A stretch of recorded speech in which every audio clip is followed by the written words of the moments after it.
When I debate with Jews and Muslims and Christians, I very often find, I say, well, do you really believe there was a virgin birth? Do you really believe in a Genesis creation? Do you really believe in bodily resurrection? And I get a sort of Monty Python reply. Well, there's a little bit of metaphorical, really.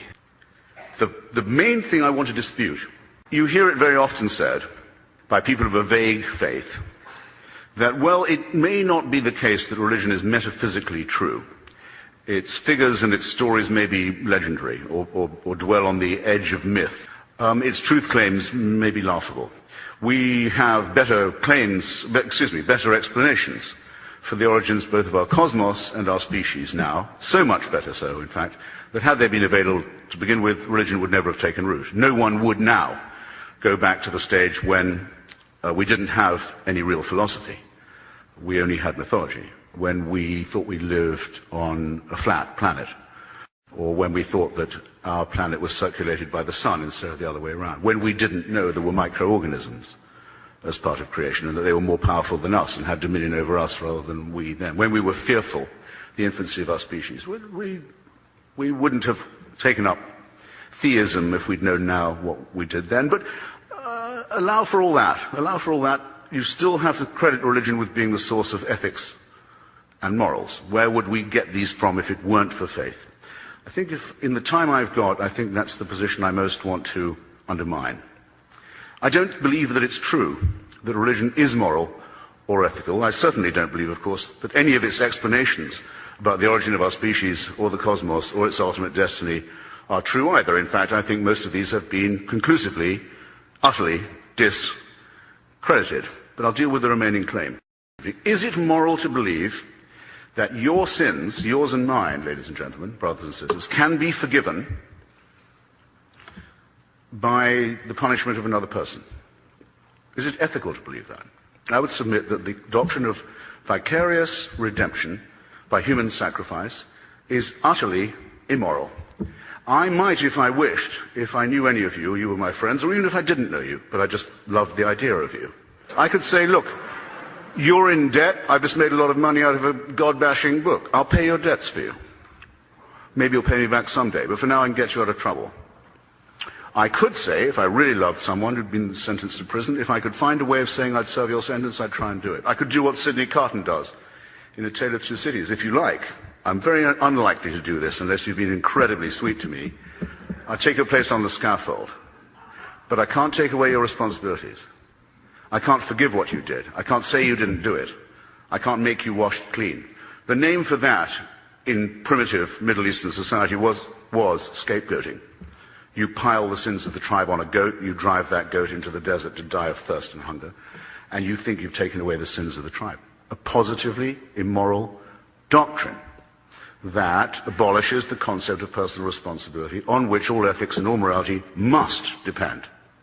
It has a further implication. I'm told that I have to have a share in this human sacrifice, even though it took place long before I was born. I had no say in it happening. I wasn't consulted about it. Had I been present, I would have been bound to do my best to stop the public torture and execution of an eccentric preacher. I would do the same even now. No, I'm implicated in it. I myself drove in the nails. I was present at Calvary. It confirms the original filthy sin in which I was conceived and born, the sin of Adam in Genesis. Again, this may sound a mad belief, but it is the Christian belief. Well, it's here that we find something very sinister about monotheism and about religious practice in general. It is incipiently, at least, and I think often explicitly, totalitarian. I have no say in this. I am born under a celestial dictatorship which I could not have had any hand in choosing. I don't put myself under its government. I am told that it can watch me while I sleep. I'm told that it can convict me of, here's the definition of totalitarianism, thought crime. For what I think, I may be convicted and condemned. And that if I commit a right action, it's only to evade this punishment. And if I commit a wrong action, I'm going to be caught up not just with punishment in life, but even after I'm dead. In the Old Testament, gruesome as it is, recommending as it is of genocide, racism, tribalism, slavery, the displacement and destruction of others. Terrible as the Old Testament gods are, they don't promise to punish the dead. There's no talk of torturing you after the earth has closed over the Amalekites. Only till when gentle Jesus, meek and mild, makes his appearance, are those who won't accept the message told they must depart into everlasting fire. Is this morality?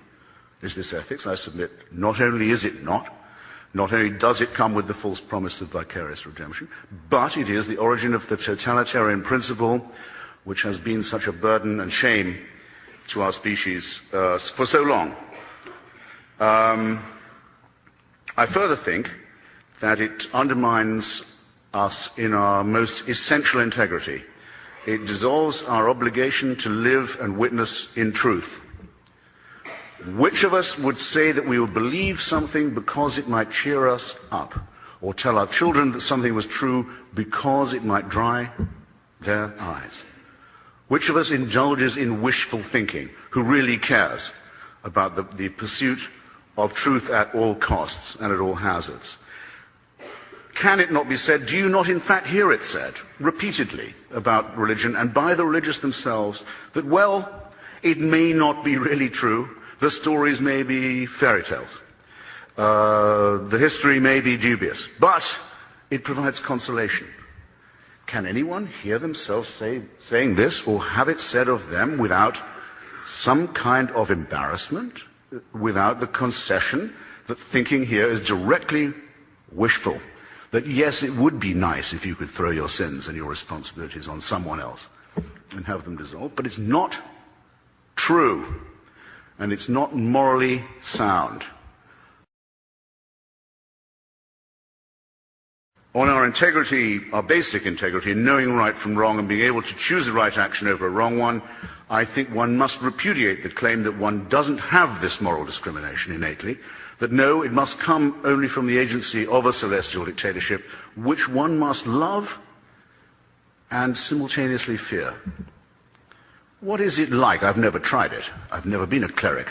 What is it like to lie to children for a living and tell them that they have an authority that they must love, compulsory love, what a grotesque idea, and be terrified of at the same time? What's that like, I want to know?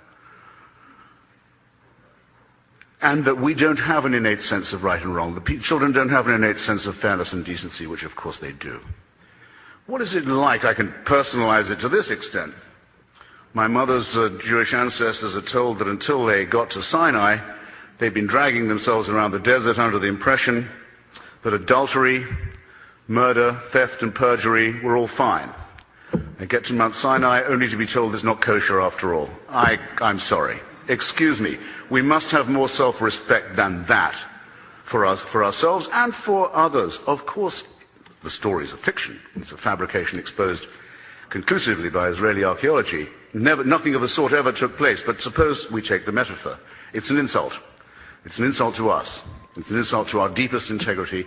No, if we'd believed that perjury, murder and theft were all right, we wouldn't have got as far as the foot of Mount Sinai or anywhere else. Now we're told what we have to believe.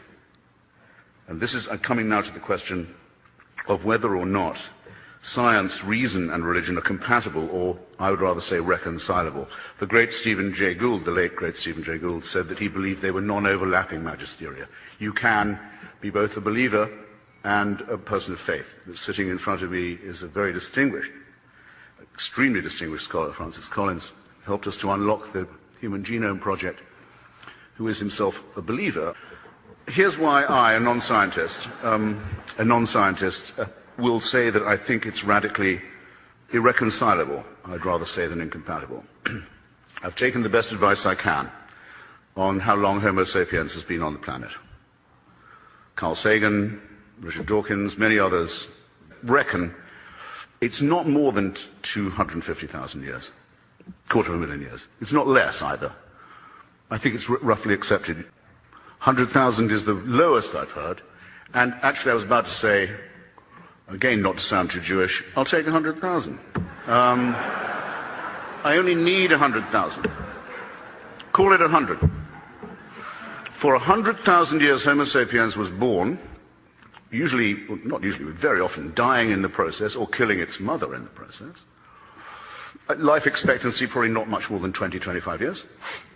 Dying probably of the teeth after that, very agonizingly, near to the brain as they are, or of hunger, or of microorganisms that they didn't know existed, or of events such as volcanic or tsunami or earthquake types that would have been wholly terrifying and mysterious, as well as from turf wars over women, land, property, food, other matters. You can fill in, imagine it for yourself, what the first few tens of thousands of years were like. According to the Christian faith,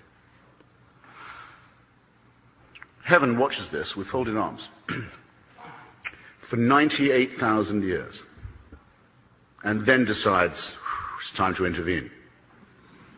And the best way of doing that would be a human sacrifice in primitive Palestine, where the news would take so long to spread that it still hasn't penetrated very large parts of the world. And that would be our redemption of the human species. Now, I submit to you, ladies and gentlemen, that that is what I've just said, which you must believe to believe the Christian revelation, is not possible to believe, as well as not decent to believe. Why is it not possible? Because a virgin birth is more likely than that. A resurrection is more likely than that. And because if it was true, it would have two further implications. It would have to mean that the designer of this plan was unbelievably lazy and inept, or unbelievably callous and cruel and indifferent and capricious. And that is the case with every argument for design and every argument for revelation and intervention that has ever been made.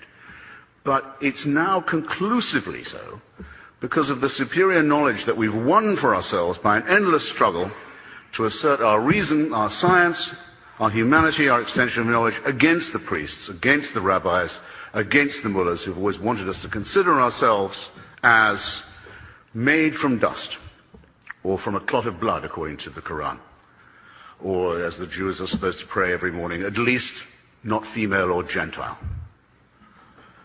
And here's my final point. It appeals both to our meanness, our self-centeredness and our solipsism, and to our masochism. In other words, it's sadomasochistic. I'll put it like this. You're a clot of blood, you're a piece of mud, you're lucky to be alive. God fashioned you for his convenience, even though you're born in filth and sin. And even though every religion there's ever been is distinguished principally by the idea that we should be disgusted by our own sexuality. Name me a religion that does not play upon that fact. So you're lucky to be here, originally sinful and covered in shame and filth as you are. You're a wretched creature. But take heart. The universe is designed with you in mind. And heaven has a plan for you. Ladies and gentlemen, I close by saying, I can't believe there is a thinking person here who does not realize that our species would begin to grow to something like its full height if it left this childishness behind, if it emancipated itself from this sinister, childish nonsense. Thank you.